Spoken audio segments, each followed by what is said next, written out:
Hey y'all, welcome to the channel. Today we're checking out top 10 movies on British icons. These famous figures got the best big screen treatment. Welcome to WatchMojo UK, and today we'll be counting down the top 10 movies on British icons. Why? Before we begin, if you enjoyed this video, be sure to subscribe for more great content. For this list, we'll be highlighting the best films based on the lives of important historical, political and cultural figures from the UK.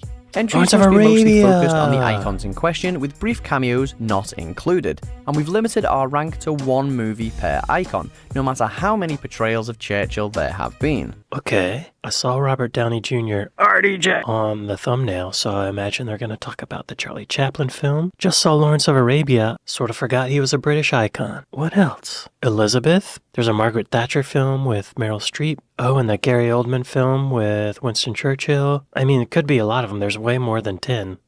So, let's see who they say. Number 10, Monty Python and the Holy Grail, King Arthur. There are many movies about King Arthur and his Knights of the Round Table, but this has to be the silliest. The first original feature-length from the famed comedy troupe, Monty Python, The Holy Grail is an absurd and humorous retelling of Arthur's quest for the coveted Cup of Christ, filled with bizarre situations and a cavalcade of quotable lines. It may not be the most educationally verifiable version of the Arthurian legend, but it isn't something you'll forget in a hurry. I didn't even consider this one, because I sort of forgot King Arthur was in that film. Yeah, King Arthur, but was he even real? He may not have been, but he is a British icon, so I guess it counts. I think I reacted to a video about how they made it on a shoestring budget, and they had a lot of limitations, which helped them make creative choices and actually probably made it a better film. Great work, Mr. Python. Number 9, Lawrence of Arabia, T. Lawrence.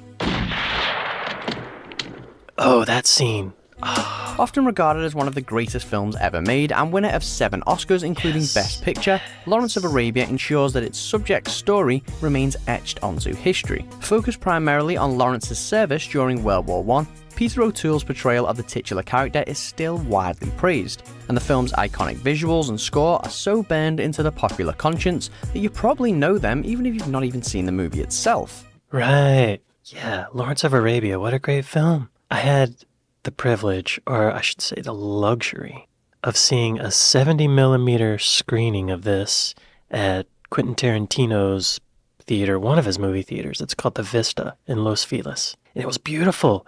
The image held up. It looked amazing. The sound was good. I thought the sound would be all tinny and small and crap, but it sounded good. Whoever made that 70mm print did a wonderful job. Whoever refurbished that theater did a wonderful job. Quentin Tarantino, catch me your next project. Number 8, Legend, the Cray twins. Well, you can get away with a lot in life. Hang on. I've not seen this, but I have heard of the Cray twins. I reacted to a video about the top 10 gangsters in Britain, I think, and they were hardcore. They were so hardcore.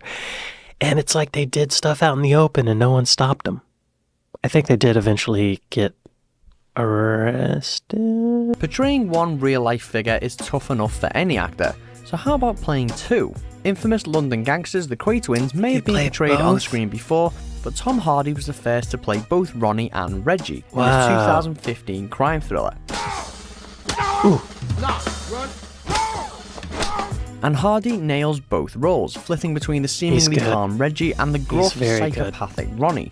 His performance highlights the similarities and differences between these notorious criminal brothers. I feel like I remember one of the Cray twins died in prison. I need to see that film, though. Tom Hardy is such a great actor. Oh, so Ronnie didn't die in prison. Charlie Cray was older. He died in prison. Oh, and Reggie was released from prison in 2000 because he was diagnosed with bladder cancer. Okay. Those guys were intense. Number 7, The Gathering Storm, Winston Churchill. A ghost. Albert Finney? Is that Albert Finney? Witnessing my own demise. Of the many, many movies documenting the life of wartime Prime Minister Winston Churchill, this 2002 TV film was heaped with praise. Focusing on Churchill's life leading up to World War II and his attempts to warn the British government against appeasing Hitler, Albert Finney's portrayal of the future Prime Minister won him an Emmy, a BAFTA and a Golden Globe. Nice. Disarmament, Britain is weaker. Bolstered further by an all-star supporting cast including Vanessa Redgrave, Jim Broadbent and good. Derek Jacobi, this biopic is hard to beat. Albert Finney, y'all. I haven't seen a film with him in it in a while. Did he pass away? He did in 2019. He went to Rada. How did he pass away? He had kidney cancer. He did 6 rounds of chemotherapy. Oh my gosh. And he died of a chest infection. He was 82. Wow. A life well lived, Albert. Rest in peace. What a talent. Number 6, Pride, lesbians and gays support the minors. Did you learn nothing on that march? You're still a minor. Tackling a pivotal time in UK LGBT history during the miners' strike. Thatcher administration, Pride sheds light on an unexpected alliance between the LGBT movement and the National Union of Mine Workers.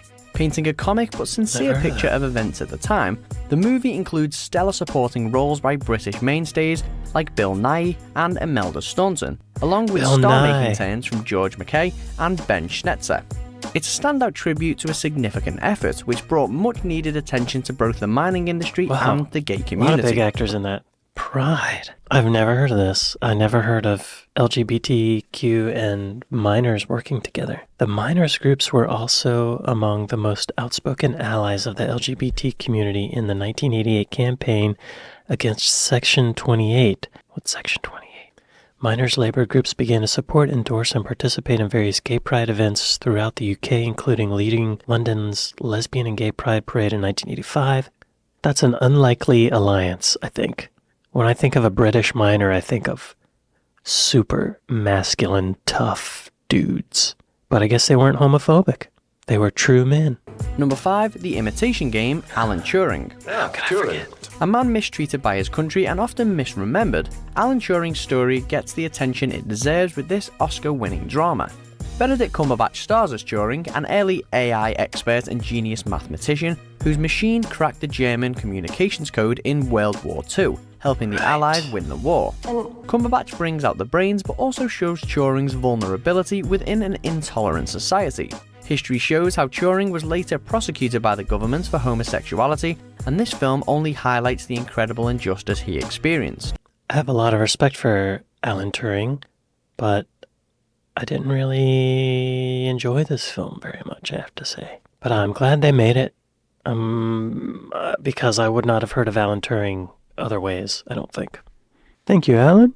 Number 4, Nowhere Boy, John Lennon. Everyone knows at least a bit It's about John John Lennon, He but this doesn't care. 2009 film highlights some lesser-known parts of his formative years. Nowhere Boy does cover Lennon's early music and his friendship with Paul McCartney, but the film mostly tackles John's tumultuous relationship with the mother who abandoned him and the aunt who raised him. With definitive lead performances from Aaron Taylor-Johnson and Kristen Scott Thomas, Nowhere Boy uncovers a rarely explored side of one of the music industry's most famous sons. Isn't it crazy that John Lennon's first instrument was a banjo? But I never heard a banjo in a Beatles song. I can't think of any banjo in a Beatles song. I don't think there's any banjo in a Beatles song. I also have heard that John Lennon's Aunt Mimi was kind of a bitch. She didn't like Paul. She didn't like George. And whenever they got successful, she kind of tried to knock him down a few pegs by talking smack. Aunt Mimi, support your dependent, right? Support him. I didn't know this movie existed. Maybe I'll watch it. I don't really like musical biopics because I think they try to crunch too much into a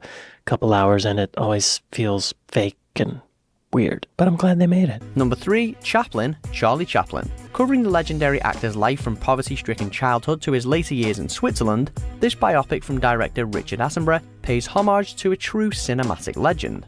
Chaplin is played by Robert Downey Jr. in an Oscar-nominated performance, tackling the highs and lows of the comedian's Hollywood career and his often troubled personal life. Though some critics dismissed the movie as glossy and bloated, Downey's performance was widely and rightly praised. Excellent performance. I remember seeing this, I think, in the 90s, and I thought, okay, well, that's good. But then I watched it again maybe 4 years ago, and the soundtrack was really distracting.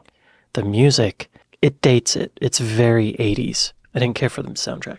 Take the music out, it's a better movie. Number 2, The Queen, Queen Elizabeth II. Creative name for a film.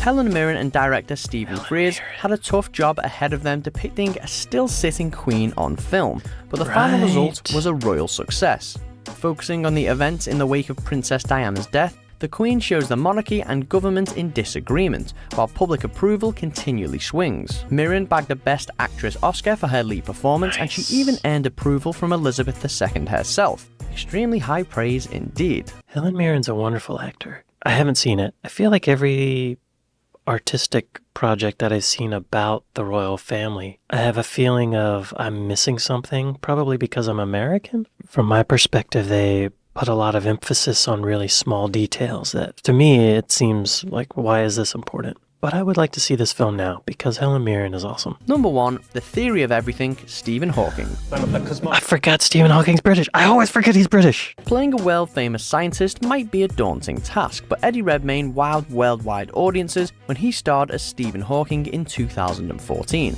Showing It's a good Hawking's movie. life through his relationship with his first wife Jane, The Theory of Everything follows him through his university years and ALS diagnosis to the completion of A Brief History of Time. My name is Stephen Hawking.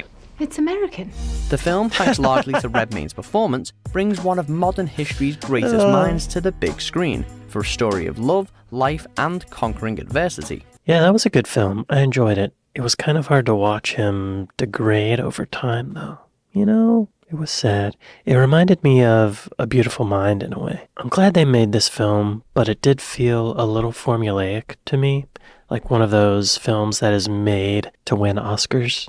But great performance by Eddie Redmayne. And this actress next to him, who is she? She was good. Felicity Jones. What's she been working on? Oh, she was in Rogue One, the Star Wars film.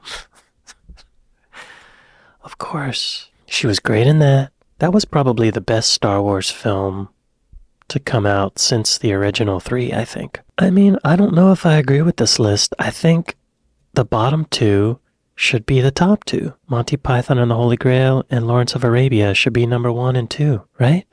I feel like this list should be swapped. Like, it's the total reverse, in my opinion. Well, once again, I forgot that Stephen Hawking was British. I think I've done that before. I think because, like she said, that robot voice is American.